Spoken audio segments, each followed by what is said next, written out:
kasih semua yang sudah join.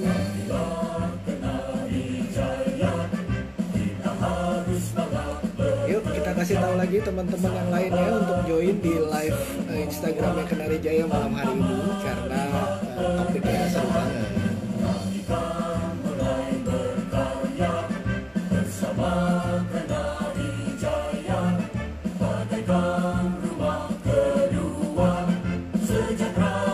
Malam Pak Rudi, terima kasih sudah join Pak. Sehat-sehat terus Pak Putra, thank you, terima kasih banyak, amin. Sehat-sehat juga ya Rudi Makauni, Pak Ragil, terima kasih sudah join. Yang Riang Go Official, terima kasih. Simangun Songgo, Jaya lah Kenari Jaya, Jaya, terima kasih. Aris, terima kasih juga sudah join. Pak Hendra, terima kasih sudah join. Oh, banyak ya.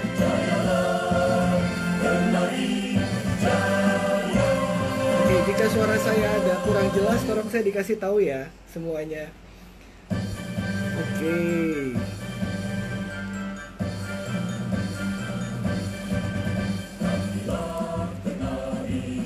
Oke, kita sambil menunggu narasumber kita ya.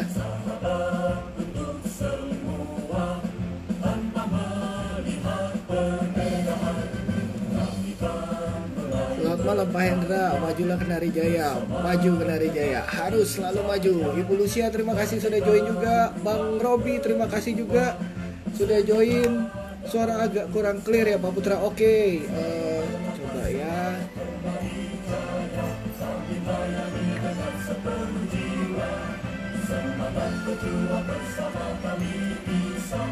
Oke, pembicara kita sudah join ya, Dokter Po sudah join. Oke, kalau gitu kita langsung mulai saja bincang Kenari malam hari ini. Yes, akhirnya bincang Kenari ketemu lagi dengan teman-teman semua. Kita ketemu lagi di Bincang Kenari yang selalu ada di setiap minggu. Kita usahakan selalu ada di setiap minggu Bincang Kenari. Buat teman-teman yang baru join yang belum tahu nih Bincang Kenari itu apa, Bincang Kenari itu adalah program dari Kenari Jaya khususnya untuk Instagram dan nanti juga akan ditayangkan di YouTube rekamannya. Ini adalah program bincang santai dengan beberapa tokoh-tokoh pastinya. Yang pastinya menginspirasi dan juga mengedukasi kita semua. Itu harapannya dari Bincang Kenari yang selalu kita tampilkan. Nah, sebelum kita masuk ke tema kita malam hari ini dan kita ngobrol langsung dengan narasumber kita malam hari ini, kita mau ngasih tahu buat teman-teman semua, jangan lupa untuk selalu jaga kesehatan, jangan lupa untuk protokol kesehatannya selalu dijaga, rajin-rajin cuci tangan, jangan lupa selalu pakai masker. Sebisa mungkin pakai masker yang 3 layer ya, yang 3 lapis supaya menghindari ada kontaminasi. Mohon maaf buat teman-teman yang akhirnya bisnisnya di masker scuba, bahwa memang saat ini masker scuba udah nggak efektif kalau hanya 1 lapis. Coba untuk inovasi lagi apa yang bisa dikembangkan dari masker-masker tersebut. Tapi intinya adalah kita mengingetin terus bahwa protokol kesehatannya harus jalan. Jadi rajin-rajin cuci tangan, selalu pakai masker dan harus social distancing ya. Jangan berkerumun. Sebisa mungkin nggak usah keluar rumah kemana-mana kalau memang nggak penting banget. Nah, buat teman-teman semua juga yang misalkan memang membutuhkan produk-produk untuk menjaga kesehatan itu, kalian bisa kunjungi websitenya Kenari Jaya di kenarijaya.com atau .co.id. Silahkan kunjungi atau juga bisa lihat produk-produknya Kenari Jaya di sosial medianya kita gitu. Dan Kenari Jaya punya banyak banget solusi untuk era new normal ini. Salah satunya buat teman-teman yang mungkin masih harus bekerja di kantor, kita sarankan untuk kita punya New Normal Desk Partition. Nah, New Normal Desk Partition ini sangat berguna untuk teman-teman yang masih harus kerja di kantor. Juga kita punya No Touch Solution, jadi handle pintu yang menggunakan sensor, jadi nggak perlu disentuh, bisa terbuka sendiri. Itu ada di Kenari Jaya. Dan yang ada lagi juga yang menarik, solusi dari Kenari Jaya, kita punya foot pull, jadi handle pintu menggunakan kaki, tidak perlu menggunakan tangan. Nah, itu untuk menjaga kita semua supaya lebih terhindar dari bakteri, virus, nggak cuma virus COVID, tapi juga bakteri dan virus-virus yang lain. Oke, mau tahu produk-produk lebih lengkap silahkan kunjungin semua sosial medianya kita dan juga websitenya kita. Oke, tanpa berlama-lama lagi, kita malam hari ini topiknya adalah The Art of Communication That Works. Oke, dan saya merasa terhormat sih terus terang malam hari ini. Kenapa? Karena saya bisa menjadi host malam hari ini dengan bintang tamu yang luar biasa, komunikator nomor 1 se-Asia, yaitu Dr. Ponijan Liao. Oke, langsung kita undang Dr. Po-nya ya. Oke, Dr. Po.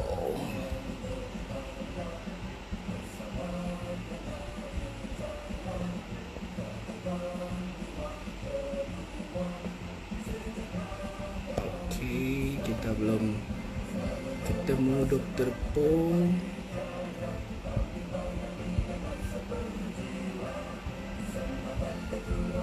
Yes. Dokter Po. Dokter Po. Selamat malam Putra.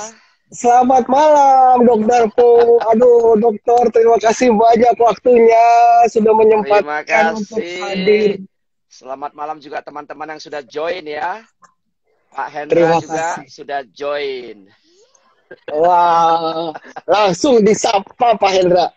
Aduh, iya, wajib itu wajib. Dokter, benar wajib, benar.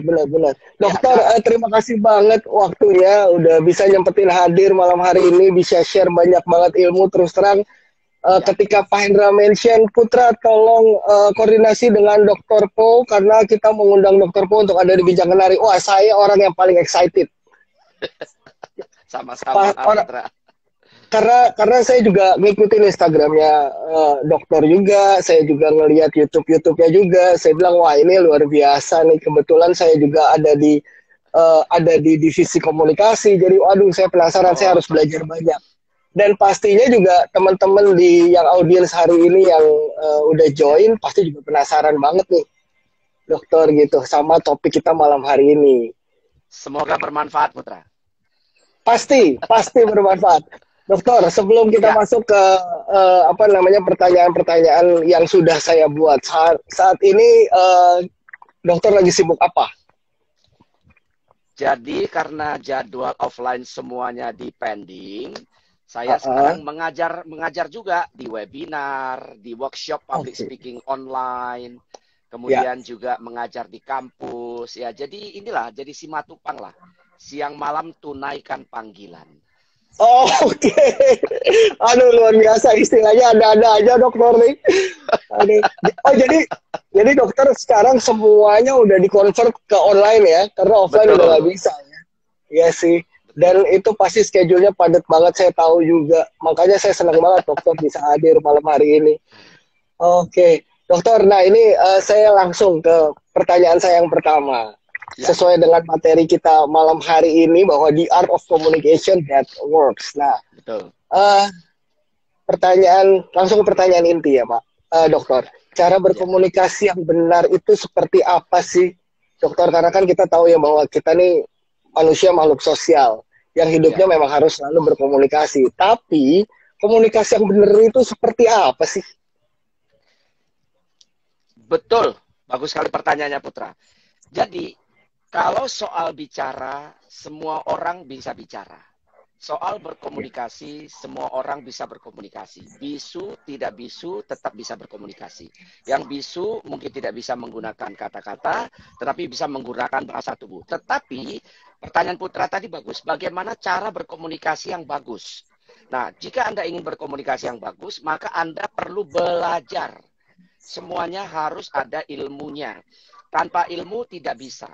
Ya kan, seorang dokter ketika dia menjadi dokter gigi, dia harus belajar. Baru dia tahu gigi ini sakit karena apa, sarafnya terganggu karena apa, gigi ini bagaimana cara menambalnya dan seterusnya. Semua harus ada ilmunya. Tanpa ilmu, tukang gigi pun bisa melakukannya, tetapi beda hasilnya. Nah, karena itu kita perlu belajar. bagaimana supaya kita bisa berkomunikasi sesuai judul kita, berkomunikasi yang berhasil, kan itu intinya dari judul kita ini, The Art of Communication That Works. Ini Putra adalah judul buku saya yang pertama dari 11 buku yang pernah saya tulis di Gramedia, begitu ya. Oke. Nah, bagaimana supaya kita bisa menjadi orang yang berkomunikasi berhasil? Harus belajar. Apa yang perlu kita pelajari? Paling tidak ada 3 unsur yang harus kita pelajari dalam komunikasi ini. Ini yang paling utama dulu di depan. Apa itu 3? Yaitu yang pertama yaitu kata-kata, yang kedua adalah intonasi, yang ketiga adalah bahasa tubuh. Nah, 3 ini mungkin kita sudah lakukan sehari-hari, tetapi kita mungkin belum melakukannya secara keilmuan, secara benar. Ya, Profesor Mehrabian, tepatnya Albert Mehrabian mengatakan, beliau adalah profesor dari UCLA, University of California, Los Angeles. Beliau mengatakan bahwa kata-kata menduduki porsi 7%, Putra, 7%. Kemudian intonasi suara menduduki porsi 38%. Berarti sisanya 55% adalah bahasa tubuh. Nah, kalau kita belajar, maka kita akan terhindarkan atau menghindarkan diri kita dari hal-hal yang tidak semestinya kita lakukan saat kita berkomunikasi. Nah, kita masuk ke tadi kata-kata. Kata-kata kita boleh bagus, Putra, 7%. Aku cinta padamu, aku sayang padamu, aku rindu padamu, aku suka padamu, dan seterusnya. Tetapi jika itu 7% tadi Putra ya. Nah, kalau kita belajar kan kita jadi tahu kan mana yang lebih penting harus kita perhatikan kan gitu kan. Nah, kalau kita mengucapkan kata-kata indah yang kepentingannya hanya 7% itu dengan bahasa tubuh yang tidak mendukung, maka artinya akan sirna. Dia tidak akan jadi aku cinta padamu, tapi malah jadi menghina. Jadi melecehkan. Contoh ya, 7% lawan dengan 55% bahasa tubuh. Kita bilang kayak gini, aku cinta padamu. Wih. Iya, betul. Ya kan? Iya, Atau aku cinta padamu. Iya kan misalnya. Iya. Bahasa betul. tubuh yang 55% ini kalau kita belajar kita jadi tahu. Nah, karena itu bagaimana kita berkomunikasi yang berhasil, bagaimana kita berkomunikasi yang efektif, ya kita harus mengerti ilmunya. Kata-kata yang indah tidak akan ada artinya kalau kita tidak menggunakan intonasi yang tepat, yang menduduki peringkat 38% tadi. Misalnya, kita bilang sama pasangan kita begini, aku cinta padamu, aku cinta padamu, aku cinta padamu. Nah, pasangan Anda akan bilang, Anda ini robot apa manusia sebetulnya? Iya. Kepentingannya 38%. Artinya apa, Putra? Aku cinta padamu, kata-kata tingkat kepentingannya 7%, diucapkan dengan intonasi yang kepentingannya 38%. Misal, aku cinta padamu. Intonasinya 38%, ditambah ekspresi wajah, bahasa tubuh 55%, maka dia akan jadi seperti ini. Ya. Aku cinta padamu. Cinta padamu. Saya kira tidak ada orang yang menggelepar-gelepar setelah mendengar kata ini dengan kata yang bagus, intonasi yang benar, dengan bahasa tubuh yang tepat. Nah, itulah Putra kenapa kita harus belajar. Nah, intinya belajar. Betul. Ternyata semua ada ilmunya ya, dokter ya. Betul. Jadi bukan cuma pinter berkata-kata, tapi juga kita harus tahu intonasi yang tepat, dan kita juga harus mementingkan yang namanya nonverbal atau bahasa tubuh ya, dokter ya. Betul. Betul. Jadi semua harus dipelajari. Kalau tidak dipelajari, kita bisa melakukannya, cuma tingkat keberhasilannya tidak akan setinggi kalau kita tahu ilmunya. Contoh, kalau mau bertanya soal kunci, kita nggak bisa ke Lain Hati, pasti ke Kenari Jaya. Kalau kita tanya kepada orang yang jual di pinggir jalan, dia tidak akan mahir menjawab. Bagaimana kunci ini? Daya tahan berapa lama? Tingkat karatnya berapa lama akan terjadi tingkat kekaratan? Misalnya, harus ke ahli kunci dong. Nah, kira-kira seperti itulah, Putra. Iya. Oke, betul. Nah, terkait dengan tadi ada kata-kata, ada intonasi, juga ada bahasa tubuh. kalau saya lihat di sini kan porsi dari intonasi dan bahasa tubuh ini porsinya cukup besar nih, dokter. Betul. Gitu. Nah, apakah ini juga akhirnya berbeda nggak sih, dokter, dari budaya itu mempengaruhi nggak? Iya. Karena kalau kita bicara di Asia, mungkin karakternya kurang lebih sama ya, dokter ya gitu. Tapi mungkin habit atau behaviornya teman-teman yang di luar dari Asia mungkin berbeda. Nah, itu mempengaruhi nggak sih, dokter? Nah, itu pertanyaan bagus. Itu sudah masuk ke komunikasi lintas budaya. Ya, komunikasi lintas budaya. Apa itu komunikasi lintas budaya? Komunikasi yang membedakan seseorang karena budayanya. Putra asalnya dari mana? Misalnya, Ponikan Liao asalnya dari mana? Itu memengaruhi cara kita berkomunikasi. Untuk berhasil berkomunikasi sesuai judul kita pada hari ini, kita harus mempelajari orang ini dari mana. Contoh, ini adalah hasil penelitian dari seorang Amerika yang bernama Edward T. Hall. Ya, Edward T. Hall menulis buku tentang cross-cultural understanding, cross-cultural communication, cross-cultural things gitu ya. Hal-hal yang membedakan seseorang karena budayanya. Nah, dibedakan menjadi dua hal. Nanti teman-teman boleh bertanya di sini ya. Ada dua hal dibedakan dalam ilmu yang diciptakan atau diteliti oleh oleh Edward T. Hall ini. Apa itu dua?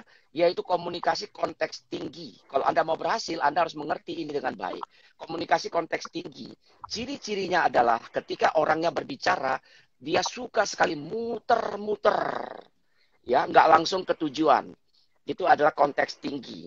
Ya, konteks tinggi itu berdiplomasi. Diplomasinya terlalu tinggi. Kadang-kadang saking tingginya kita akhirnya nggak ngerti ini orang ngomong apa gitu ya. Kadang-kadang bisa terjadi seperti itu. Ini namanya high context, konteks tinggi. Yang kedua, Putra, itu namanya low context. Apa itu? Kalau dia berbicara, dia langsung to the point. Tanpa bahasa Jawanya, tanpa tedeng aling-aling, tanpa ada sampiran, langsung kepada poin yang dituju. Nah, siapakah bangsa di dunia yang memiliki high context alias berdiplomasi dan muter-muter menggunakan teknik bola biliar? Anda tahu Putra, teknik bola biliar? Ya, kita ingin bola nomor 10 masuk ke lubang, tetapi kita tidak langsung menembak nomor 10. Kita menembak nomor 5 dengan harapan nomor 5 menendang nomor 7 menendang nomor 10, baru nomor 10 masuk ke lubang. Ini adalah indirect speech, indirect communication. Komunikasi tidak langsung yang oleh Edward T. Hall disebut sebagai high context. Siapakah suku bangsa di dunia yang memiliki high context ini? Nah, kalau kita paham kan kita jadi bisa sukses berkomunikasi dengan mereka. Satu, suku bangsa orang Tiongkok itu berkomunikasinya high context. Orang Korea, orang Jepang itu high context semua. Ya, sementara yang low context biasanya negara-negara Eropa utamanya diduduki oleh orang-orang Jerman. Orang-orang Jerman itu kalau berkomunikasi, dia langsung. Jadi Putra, suatu hari katakanlah Kenari Jaya ingin bekerja sama dengan orang luar negeri, ketemu orang Jerman, maka Anda akan ditanya langsung, mana kontraknya? Sini, saya mau tanda tangan di kontraknya langsung. Orang Jerman, dia low context, dia akan langsung kepada to the point apa yang dia ingin bicarakan. Tetapi kalau Anda punya klien untuk kerjasama dengan Anda adalah orang Tiongkok, maka dia tidak bisa langsung tanda tangan kontrak. Diajak dulu entertain, diajak dulu karaoke, mungkin makan sangu dulu, mungkin minum-minum dulu, baru terakhir tanda tangan. Nah, ini konteks harus kita pahami. Di Indonesia juga berbeda. Orang kira-kira menurut Putra nih, nah saya terjemahkan secara sederhana begini buat teman-teman semua ya. High context artinya orang kalau berbicara dia berdiplomasi tinggi. Muter-muter lah bahasa gampangnya. Itu high context, oke? Kemudian yang kedua adalah low context. Apa itu low context? Kalau bicara to the point. Ya, kira-kira menurut Putra, suku bangsa apakah di Indonesia? Ini ya, yang kira-kira high context. Kalau ngomong nggak langsung, kira-kira suku apa? High context. Ya, jadi kalau dia bicara nggak langsung tuh. Dia akan menggunakan perumpamaan. Ayo ini penonton boleh jawab juga nih. Penonton boleh jawab. Nah, Jadi saya ulangi Ada yang pertanyaannya ya. jawab. Ya. Mm-mm. Saya Ada ulangi yang jawab pertanyaannya Putra Batak. ya. Oke. Ya, ya. Yang high context. Siapakah suku bangsa di Indonesia menurut Anda yang high context? Kalau Nah, saya coba. bilang kayaknya suku Jawa deh, dokter. Nah, ini sudah ada beberapa yang jawab nih. Febri Ya. jawab Jawa, Surya menjawab Jawa, Agatha Ya. menjawab Jawa. Kemudian Ya. Imelda menjawab Jawa. Ya Ya. kan? Nah, jawaban Anda betul sekali, saudara sekalian. Oke. Luar biasa. nanti dapat kunci kenari ya. kuncinya aja dulu sementara ya. Nah, ini luar biasa kalau begini apa Putra. Artinya penonton pun langsung cerdas menangkap makna di balik apa yang saya sampaikan tadi. Ini banyak loh, terus menjawab Jawa nih banyak nih. Ya, terima kasih loh. Nanti Putra boleh bacakan mereka ini, teman-teman kita ini. Nah, itulah yang high context. Kalau bicara, saya dalam konteks ini Putra, perlu kita garis bawahi, tidak ada soal baik atau buruk ya, tidak ada. Ini hanya soal beda aja. Soal perbedaan. Beda budaya. Ya. Nah, Putra, seandainya Anda, katakanlah saya lihat Kenari Jaya ini kan sampai ke Yogyakarta, ya kan? Ada di Medan, kemudian ada di Jawa Tengah, ada di mana-mana. Nah, kalau semuanya mengikuti ini dan menerapkan komunikasi yang baru saya jelaskan ini, maka tingkat keberhasilannya dipastikan akan lebih tinggi dibandingkan kalau kita memukul rata gaya komunikasi kita kepada semua orang tanpa melihat suku bangsanya. Betul, Putra? Betul, dokter. Jadi mudah-mudahan ini yang high context tadi. Baru satu suku bangsa ya, Jawa. Karena Jawa mewakili itu memang. Oke, lalu yang pertanyaan kedua, suku bangsa apakah di Indonesia ya yang nah ini Kenari Jaya Semarang masuk itu. Beneran ini harus itu Semarang ya. Oke. Nah, suku bangsa manakah di Indonesia yang menurut Anda ya, teman-teman, yang kalau berbicaranya menggunakan gaya low context alias to the point. Silakan dijawab. Batak ini. Ayo teman-teman jawab yuk, siapa lagi? Ayo. Di Indonesia suku yang kalau berbicara langsung to the point, suku apa saja? Silakan. Teman-teman kalau ada yang mau menjawab, monggo. Nah, ini sudah ada yang jawab nih, Batak katanya. Surya menjawab Batak. Agatha menjawab Batak. Siapa lagi? Kemudian Imelda Madura. Madura dijawab oleh si Prasetya. Tri Natalis menjawab Batak. Tias jawab Batak. Yadi menjawab Medan. Nicholas menjawab. Oh, ini ramai sekali. Jadi gini Putra. Teori belajar mengatakan kalau kita ikut terlibat dalam sebuah pembelajaran, sebuah diskusi, maka kita akan mengingat pelajaran itu jauh lebih lama. Gitu ya. Daripada kalau kita hanya mendengar. Makanya teman-teman yang mengetik ini saya yakin akan lebih ingat nih. Oh, ini banyak nih loh. Ada Minang, ada Ambon, Batak yang banyak ya. Batak yang banyak. Nah, oke, apalagi nah, Putra, seluruh jawaban ini benar.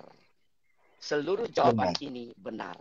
Suku Batak kalau berbicara to the point, suku Minang juga demikian, suku Ambon juga demikian, suku Papua juga demikian, orang Makassar juga begitu, orang Betawi juga begitu.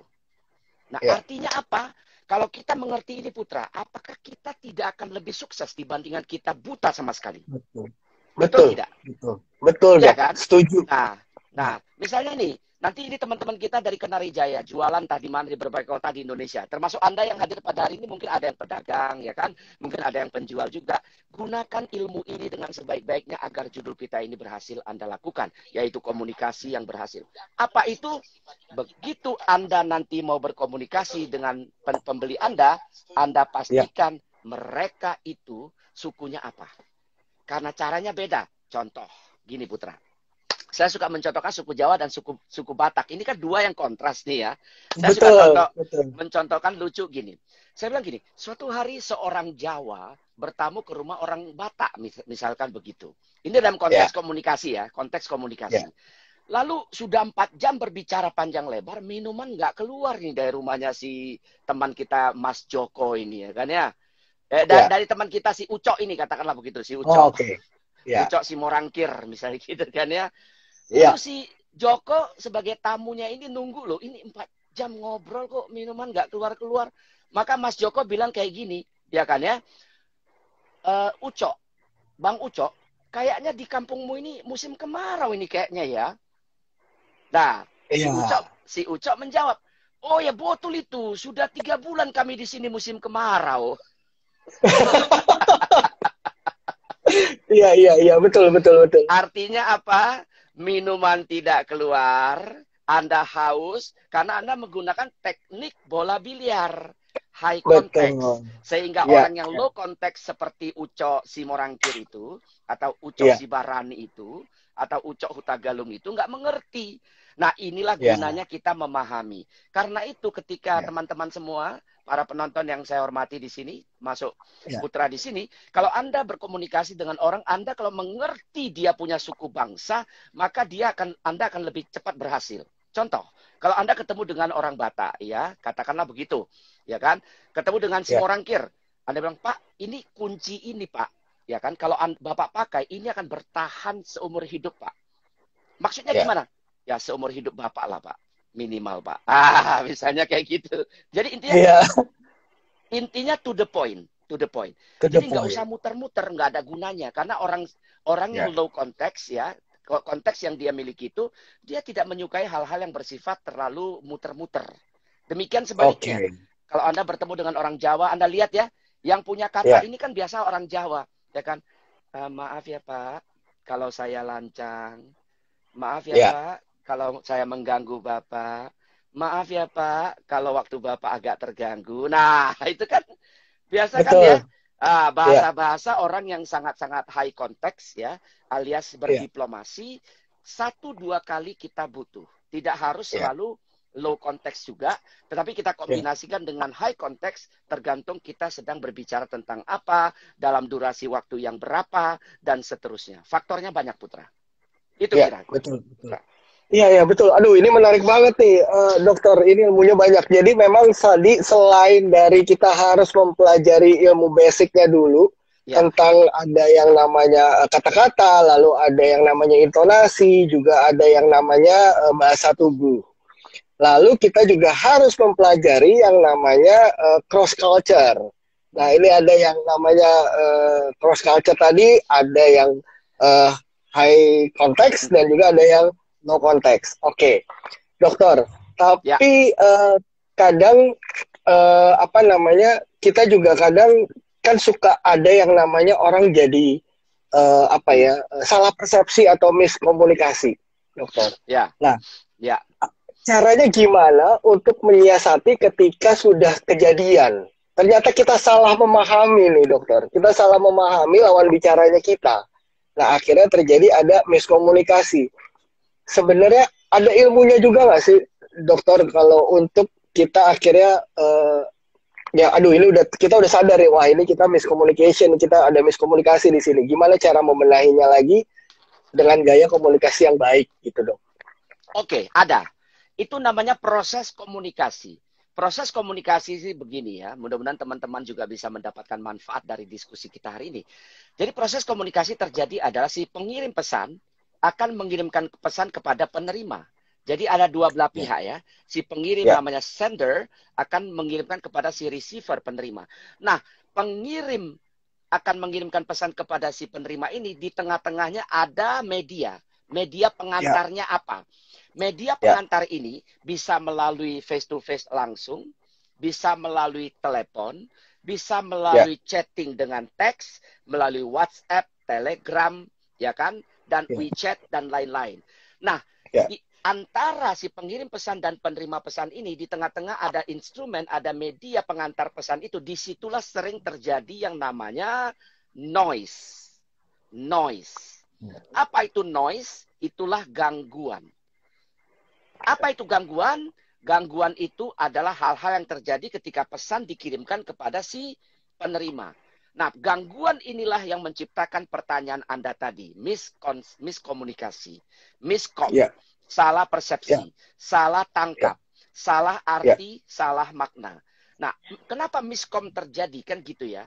Nah, miskom terjadi begini Putra. Nah, teman-teman semua, bagi Anda yang ketika berkomunikasi dengan orang agar kita bisa mengurangi yang tengah-tengah ini antara si pengirim pesan dan penerima pesan, di tengah-tengah ada media, di dalam media ini ada noise, ada gangguan yang bisa menyebabkan miskomunikasi terjadi itu.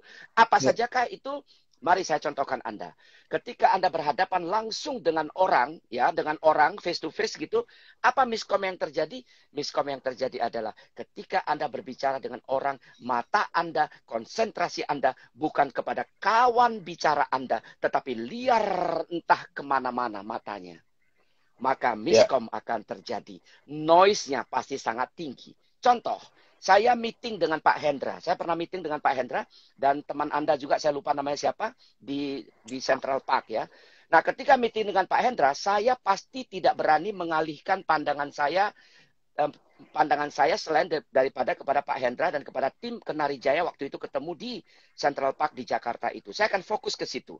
Nah, fokusnya saya kepada kawan bicara saya itulah, maka hal itu bisa mencegah miskomunikasi terjadi karena noise-nya, gangguannya kecil.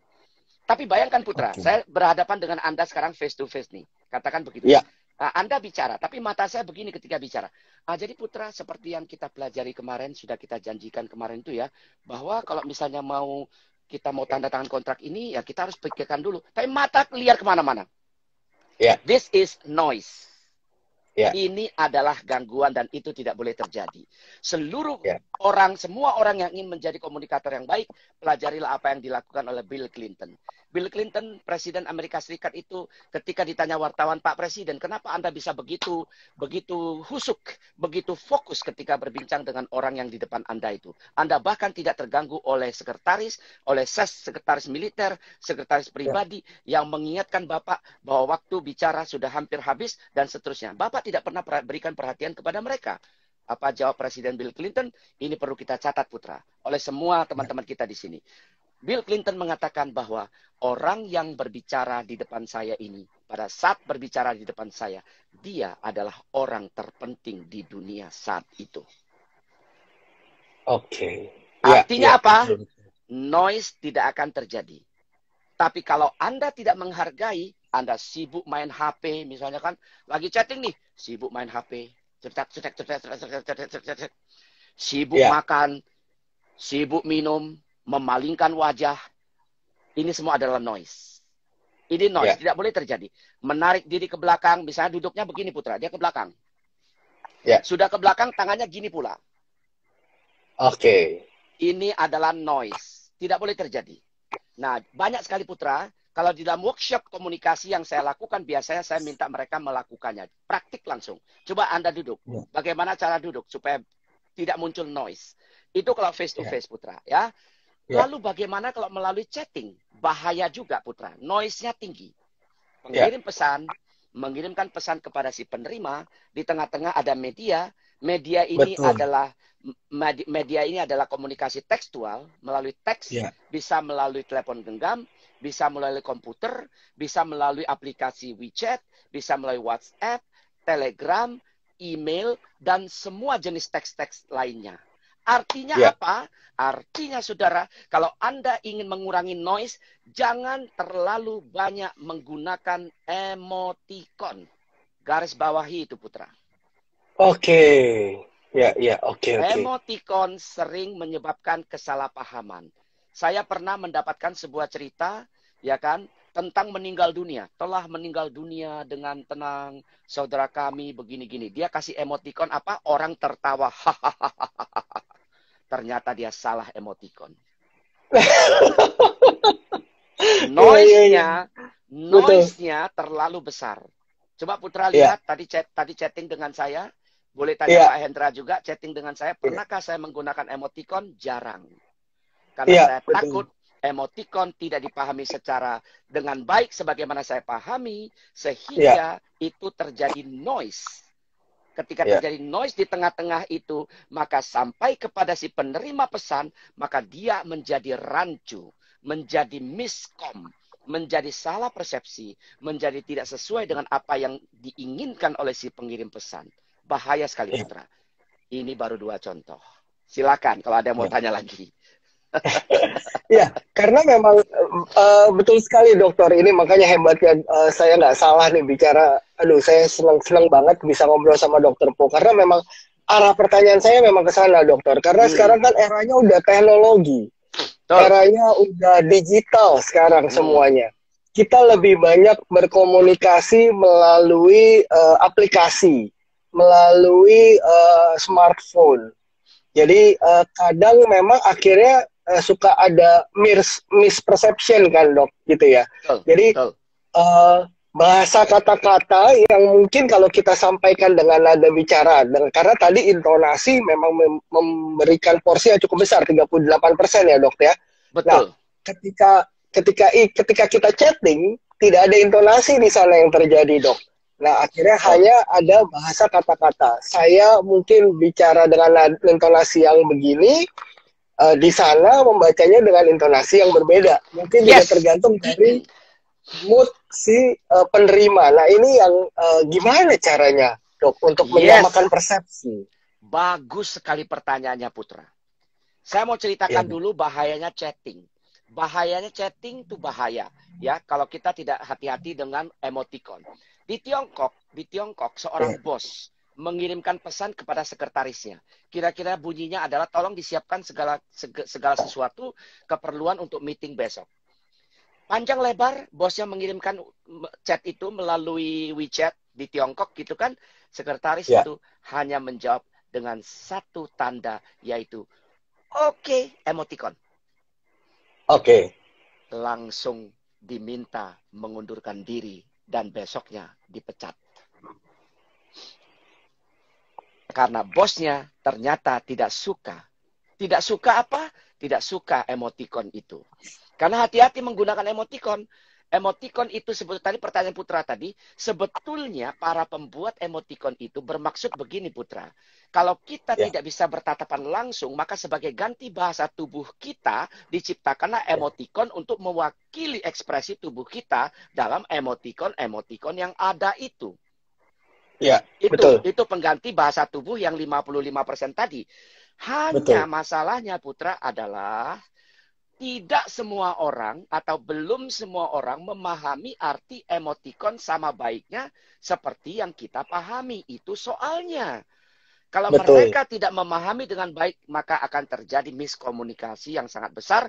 Yang tadi yang sudah kita bahas di depan, noise-nya besar sekali. Itu dia, gitu ya. Nah, itu satu. Kedua, tadi pertanyaan Putra bagus. Teks yang Anda kirim itu kan tidak ada nadanya. Ya kan? Betul. Padahal nada intonasi suara menduduki peringkat 38%. Lalu bagaimana terjadi miskom? Noise-nya jadinya di mana?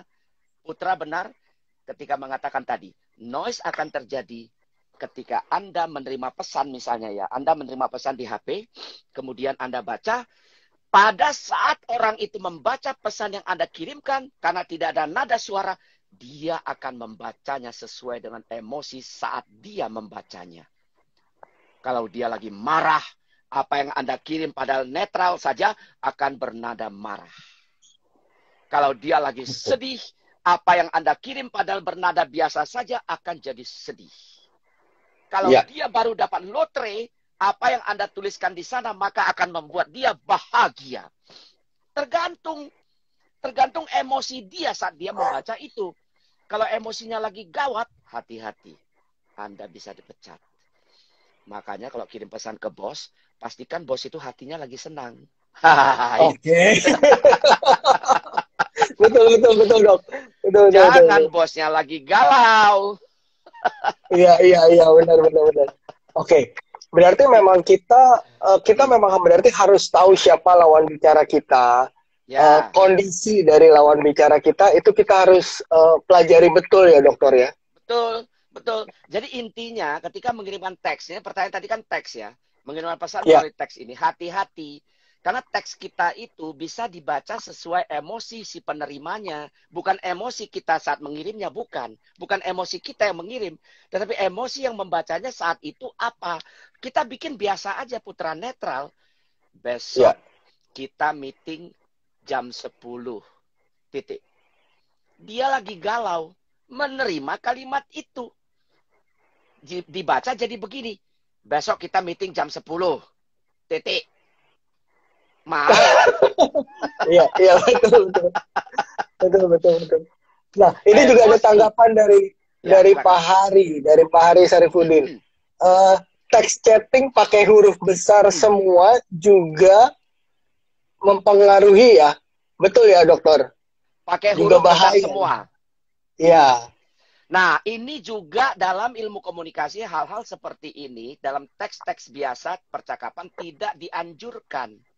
Iya. Ya, karena bisa dianggap itu sebuah ketegasan yang tidak tepat digunakan kepada kawan bicara kita. Jadi kawan bicara kita bisa merasa, loh kok kamu tegasnya begitu sama saya. Nah, ini juga serba salah kita. Nah, karena itu sebaiknya kita ketiknya biasa saja dengan norma yang biasa. Besar kecil sesuai dengan kaidah bahasa Indonesia yang baik dan benar. Begitu aja sih. Iya. Paling bagus begitu. Begitu juga dengan tanda baca ya dokter ya. Tanda baca juga mempengaruhi ya. Karena kadang ada beberapa orang juga yang terbiasa menggunakan tanda seru.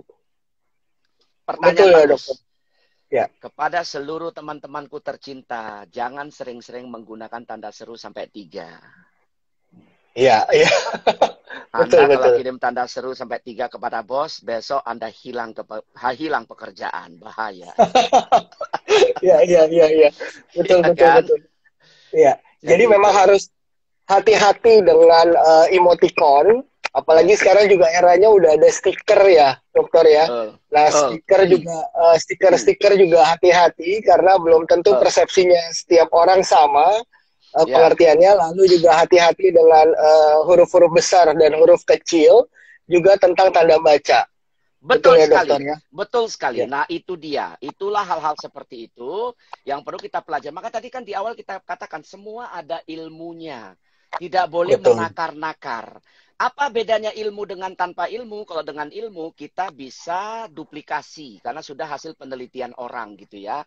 Oh, ini ada teman saya, Mas Ipo Wright. Mas Ipo, thank you sudah masuk nih. Ini luar biasa ini. Mas Ipo ini seorang pelatih yang hebat ya. Ya, oke. Silakan Putra. Ya, selamat malam Pak Ipo. Pak Ipo Wright, terima kasih sudah join di live Instagram Bijak Kenari malam hari ini. Oke. Karena memang tadi saya juga melihat banyak sekali sekarang orang-orang yang memang ketika terutama nih teman-teman mungkin yang biasa bertemu dengan mau tidak mau karena memang pekerjaannya adalah mungkin seperti saya seorang marketing atau teman-teman dari sales gitu ya. Kadang-kadang kita memang harus ketemu macam-macam banyak karakter. Ada strategi khusus gak sih dokter gimana caranya supaya kita tahu siapa lawan bicara kita ini nanti, siapa orang yang mau kita temuin, apa sih hal-hal yang harus kita cari tahu? Tadi satu dari dokter sudah memberikan bocoran bahwa kita harus tahu nih budayanya si lawan bicara kita ini siapa, mungkin suku apa, asal dari mana, itu juga mempengaruhi ya dokter. Ya. Nah, apalagi sih dokter yang kita mesti tahu dari siapa lawan pembicara kita? Itu adalah judul buku saya yang kedua. Ya, sayang sekarang sudah tidak terbit lagi. Ini judul yang kita angkat hari ini adalah judul buku saya yang pertama. Ini saja pun sudah belum selesai kita bahas sebetulnya. Oke, intinya di buku saya yang kedua judulnya adalah Understanding Your Communication Styles. Memahami gaya komunikasi Anda. Di situ ada 10 pendekatan, ya kita nggak mungkin bahas pada hari ini semua, tetapi pertanyaan itu saya jawab, apakah kita perlu belajar itu? Perlu. Apakah kita perlu tahu karakter kawan bicara kita? Sangat perlu. Kawan bicara kita itu dibedakan oleh fungsi otak. Ini yang kita bahas sedikit saja, karena pertanyaan dari teman-teman kita sudah banyak ini, Mas Putra. Nanti boleh dibacakan, kasihan mereka nanti kalau nggak dijawab ya. Saya jawab singkat dulu aja ya. Saya jawab singkat pertanyaan tadi. Nah, dari 10 pendekatan yang saya tulis di buku saya yang kedua, Understanding Your Communication Styles, itu adalah tentang fungsi otak. Otak kita dibelah menjadi 2 bagian, yaitu otak kiri dan otak kanan. Mereka yang menggunakan dominan otak kanan, ini saya kanan ya, mungkin di Anda terbalik ya, tapi ini saya kanan, maka mereka cenderung adalah orang-orang yang suka berbicara kalau chattingnya panjang. Itu adalah otak kanan. Sementara orang-orang yang berotak kiri biasa adalah mereka yang berpikir kritis, logis, mengedepankan data dan fakta. Kalau chatting biasanya pendek-pendek. Nah, kalau Anda sudah ketemu orang yang ngomongnya pendek-pendek, jangan Anda terlalu banyak bercanda. Saya khawatir nanti Anda akan dilempar keluar jendela. Bahaya, ya kan ya? Ya, ya. Kenapa? Karena orang yang sedikit bicara biasanya fungsi dominan otak kiri. Misalnya begini, Pak, Ya. terima kasih loh Pak sudah memenuhi janji ketemu ini Pak. Saya tahu waktu Bapak sangat berharga. Misalnya beliau langsung bilang, Ya. silakan apa yang mau disampaikan? Begini Pak, produk kami adalah produk yang berkualitas. Kami sudah berdiri sejak tahun sekian, dan rasanya Pak seluruh Indonesia kalau disebutkan dengan produk kami, semua orang sudah tahu. Jelaskan apa yang penting saja, inti-intinya saja. Tidak usah berputar-putar kemana-mana. Karena orang itu adalah orang yang membutuhkan data dan fakta, alias adalah otak kirinya sangat kuat. Itu cara memahaminya, Putra. Memang semua perlu belajar, perlu pengalaman sehingga kita jadi tahu. Ya. Intinya kayak gitu. Oke. Mungkin kita bisa Oke, ke wow. teman-teman kita ya. Baik. Ya, oke dokter. Kita masuk ke pertanyaan dari teman-teman kita. Ya. Oke. Wow, ini pertanyaannya rata-rata sih sebenarnya sudah terjawab nih dokter. Karena dokter tuh benar-benar sepertinya bisa membaca audiens kita, langsung dibaca semua sama dokter. Karena ilmu komunikasi dokter luar biasa. Jadi semua pertanyaannya ternyata udah terjawab. Apakah kalau chat itu juga harus memperhatikan bahasa, tanda baca, dan emoji? Sudah terjawab tadi. Memang betul, itu semua harus diperhatikan. Lalu ada lagi pertanyaan, apakah ada arti khusus atau resmi dari setiap emoticon, Pak? Nah, itulah yang kita tidak atau belum pahami seutuhnya. Karena itu saya katakan hati-hati menggunakan emoticon. Itu harus ditanyakan kepada yang menciptakannya. Harus ditanyakan kepada yang menawarkan emoticon-emoticon itu. Betul tidak? Karena kalau kita ditanya, kita mungkin tidak tahu. Coba saya tanya Anda, Putra. Ini artinya apa? Yang kita sering lihat emoticon begini. Apa artinya? Kalau saya mengartikannya greetings. Greetings, salam kan? Ya. Salam, ya. Atau tanda hormat kan, betul? Iya, betul.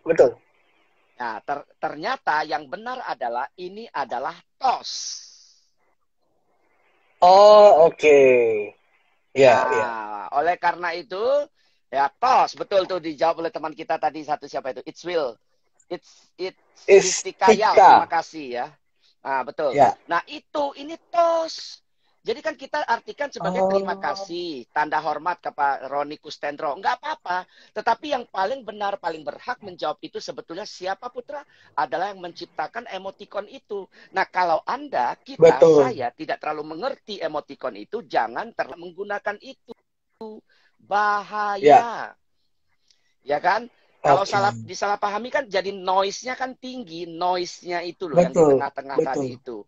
Besar sekali. Betul. That's why tadi dokter sudah pesan di awal bahwa hati-hati menggunakan emoticon karena persepsinya orang berbeda-beda. Oke dokter, ini selanjutnya dari Ibu Lucia Setiabudi, salah satu direktur di Kendari Jaya, bertanya, tata cara berkomunikasi juga penting bagi calon karyawan pada saat menjalani wawancara ya Pak? Oke, betul sekali.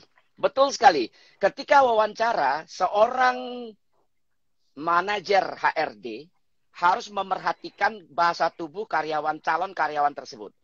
Kalau dia duduknya saja sudah menjorok ke belakang, misalnya menarik ke belakang, menarik diri begini ke belakang, atau dia nggak begini, nggak berani mungkin ya, nggak berani kayak gini ya, tapi dia duduknya menjorok ke belakang gini, ya, bukan menjorok ke depan seperti ini. Maka dari situ kita sudah bisa baca. Makanya saudara sekalian, ada sebuah buku yang berjudul What Everybody is Saying. Ya, judul bukunya adalah What Everybody is Saying, karangan dari Joe Navarro. Ya, dikatakan olehnya sebuah cerita begini. Ada satu orang saksi masuk ke kantor polisi, diinterogasi dan seterusnya. Setelah diinterogasi dari saksi, akhirnya dia menjadi tersangka. Dari mana itu dilihat? Bahasa tubuh orang tersebut. Bahasa tubuh orang tersebut menandakan bahwa dialah sesungguhnya pelakunya. Dia bukan saksi, tapi dia yang melakukan.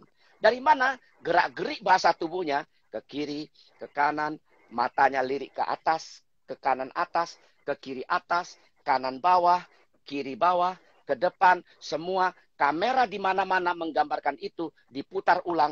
Akhirnya Joe Navarro, mantan anggota FBI di Amerika, mengatakan, dialah pelakunya. Dan ternyata benar, saudara sekalian. Artinya apa? Perhatikan bahasa tubuhnya ketika dia berkomunikasi dengan Anda. Bagi Anda, teman-teman di luar sana yang sedang menyaksikan, teman-temanku tercinta yang sedang menyaksikan program ini, Anda ketika wawancara, saran saya, duduklah yang sopan. Kursi jangan didudukin semua. 3/4 cukup. Badan lurus, tangan di pangkuan saja. Ya, tangan di pangkuan saja. Biasanya saya memberikan itu di kantor-kantor supaya mereka sopan ya ketika berkomunikasi. Sudah, jangan pernah melipatkan tangan di depan, jawab pertanyaan apa yang ditanyakan saja, jangan menjawab yang tidak ditanyakan. Ya. 2 tambah 2 berapa Pak Andi? 4, Bu. 3 tambah 3 berapa? 6, Bu. Selesai. Tidak menjawab yang tidak ditanyakan. Banyak orang terlalu demonstratif, ingin menunjukkan bahwa gua pintar, gua layak, dan seterusnya. Padahal tidak ditanya. Hal ini bisa termasuk kategori manusia agresif. Bahaya. Begitu jawabannya. Wow, ini banyak sekali ilmunya dokter malam hari ini. Dan aduh, luar biasa banget. Dokter, tapi ya balik lagi ya, ini memang nggak cukup pasti waktunya. Sangat tidak cukup. 1 jam tuh rasanya kurang dan kita sudah tinggal beberapa menit lagi dan saya rasa waktunya nggak akan cukup untuk bisa menjawab semua pertanyaan teman-teman. Mohon maaf ya teman-teman, nggak bisa dijawab semuanya. Mudah-mudahan kita masih punya kesempatan buat ketemu sama Dr. Paul lagi. Ya, nanti boleh ikutan public speaking online, bisa lihat di Instagram saya, ada jadwal-jadwalnya. Mudah-mudahan bisa bergabung dengan saya nanti. Terima kasih. Mantap. Waduh, luar biasa. Oke, Dr. Paul, sebelum kita mengakhiri ini semua, please Dokter kasih kita closing statement dari Dr. Paul. Oke, baik. Terima kasih Andi, terima kasih Kenari Jaya yang sudah membuat acara yang luar biasa ini, yang saya yakin sangat bermanfaat ya buat kita yang menyaksikan ini. Oke, teman-teman semua, jangan lupa ketika Anda berkomunikasi, Anda pedomanilah 3 hal tadi yang dikatakan oleh Profesor Mehrabian. Ini adalah ilmu hasil penelitian yang sudah teruji. Ya, tidak lagi bisa dibantah. Kata-kata Anda tolong dijaga dengan sangat bagus ketika Anda berbicara, peringkat kepentingannya 7%. Kemudian ketika berbicara jangan datar-datar saja, gunakan intonasi. Karena intonasi kedudukannya 38%. Dan yang terakhir yang tidak kalah pentingnya, bagian yang ketiga adalah bahasa tubuh. Ketika Anda berbicara, gunakan bahasa tubuh yang sopan karena peringkatnya 55%. Semuanya membuat 100% komunikasi Anda. Dengan begitu, saya yakin teman-teman yang lagi jualan, baik di Kenari Jaya maupun di tempat-tempat yang lain, salesnya minggu depan akan meningkat. Kalau tidak meningkat juga, cari Pak Hendra Sarifudin. Terima kasih. Amin, amin, amin. Aduh, dokter, terima kasih banyak atas ilmunya yang luar biasa, yang sangat bermanfaat. Sama-sama. Kita semua, aduh, sangat nggak tahu mesti bilang apa lagi, dokter. Ini semua ternyata apa yang kita lakukan selama ini ternyata ada teorinya, ada ilmunya, dan ini kita semua baru sadar gitu. Dokter, terima kasih banyak. Salam sehat, dan dokter, semoga kita semua sehat-sehat terus. Salam mantap, dokter. Terima kasih. Salam mantap. Oke, thank you, Dr. Paul. Silakan diteruskan. Ya, siap. Thank you. Oke, luar biasa sekali pembicaraan kita malam hari ini. Saya sampai bingung mesti ngomong apa lagi. Masih banyak sebenarnya di kepala saya pertanyaan-pertanyaan terkait dengan tema kita malam hari ini. Tapi luar biasa, tadi kita semua udah dapat ilmu-ilmu baru. Tolong diingat-ingat buat kita semua, buat teman-teman semua, bahwa ada 3 hal penting dalam berkomunikasi. Itu adalah yang pertama, yang peringkat pertama yang harus kita selalu ingat itu adalah bahasa tubuh. Lalu yang kedua itu ada yang namanya intonasi. Dan yang ketiga baru kata-kata. Nah, kata-kata ini peringkatnya cuma 7% loh. Cuma 7%. Jadi ada 38% itu adalah intonasi atau nada suara kita, dan 55% itu adalah bahasa tubuhnya kita. Oke, ini harus diingat semua ya teman-teman. Terima kasih banyak sudah join di Bincang Kenari malam hari ini. Buat teman-teman semua, saya ucapkan terima kasih banyak untuk Dewan Direksi dari Kenari Jaya yang sudah join malam hari ini, menyempatkan waktunya di tengah-tengah kesibukannya. Terima kasih banyak Pak Hendra, Pak Hari, Pak Erik, tadi saya lihat juga ada Bu Lucia juga, terima kasih banyak. Terima kasih banyak semuanya yang sudah hadir malam hari ini, juga seluruh keluarga besar Kenari Jaya dan seluruh followers yang sudah ikut followers Instagram Kenari Jaya yang sudah join di Bincang Kenari malam hari ini. Nantikan Bincang Kenari berikutnya akan selalu diupdate nanti di sosial media kita. Silahkan follow sosial media kita, dan apapun pertanyaan dari teman-teman seputar dari Kenari Jaya pasti akan dijawab. Silahkan DM. Oke, mohon maaf. Akhir kata dari saya, mohon maaf jika ada kekurangan dan ada pertanyaan yang belum terjawab atau tadi ada bahasa yang kurang baik. Saya mohon maaf. Mudah-mudahan kita bisa ketemu lagi di Bincang Kenari berikutnya. Oke, selamat malam.